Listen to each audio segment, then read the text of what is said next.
Københavns Sydhavn har en lang historie bag sig.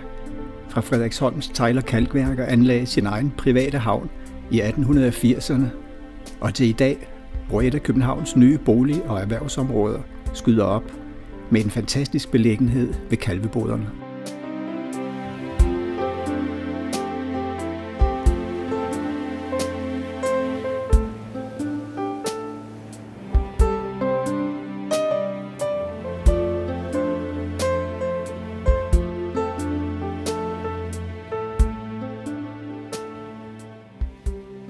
Da teglværket lukkede i 1918, gik man i gang med at omdanne de dybe ler- og kalkgrav til et havnebassin med 5-7 meters vanddybde.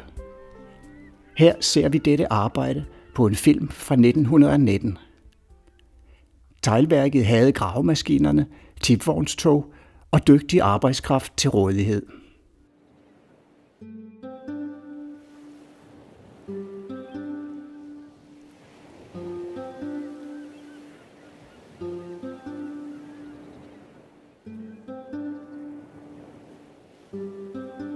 Søndre Værft blev bygget i 1919 af aktieselskabet Københavns Flydedok- og Skibsværft, da de manglede udvidelsesmuligheder på Christianshavn. Kort efter kom Baltica Skibsværft til. Dokken er støbt, og forskallingerne fjernes.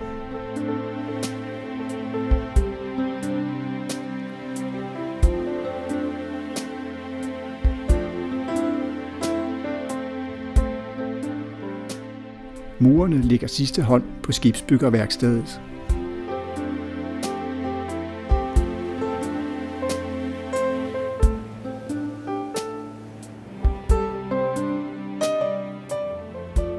I baggrunden AKB's Karré 3 langs den nuværende Borgbjergsvej.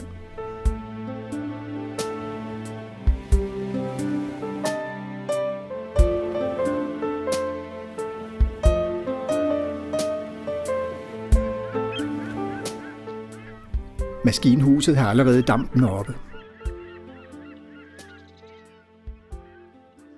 Støberiet på Teglholmen leverede alle delene til dieselmotorerne.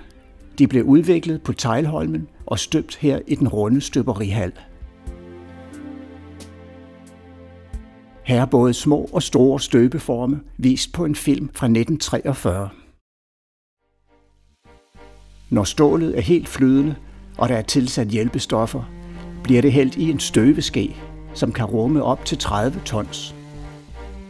En kran løfter støbeskeen fra smelteovnen og hen til støbeformen, og det bliver hældt ned i formen.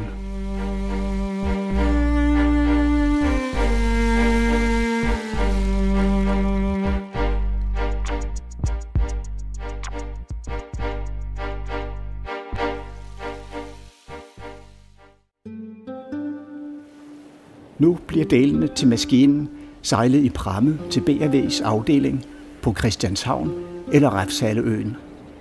Her bliver det samlet og sat ned i skibsskroget.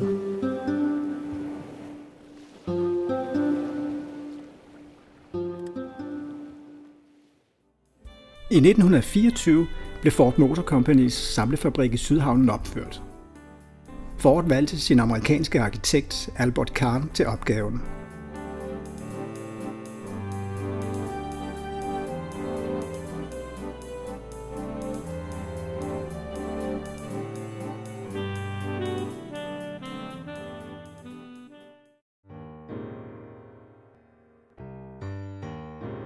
Også Sydhavnen blev scene for dramatiske begivenheder, når modstandsbevægelsen gennemførte sabotageaktioner.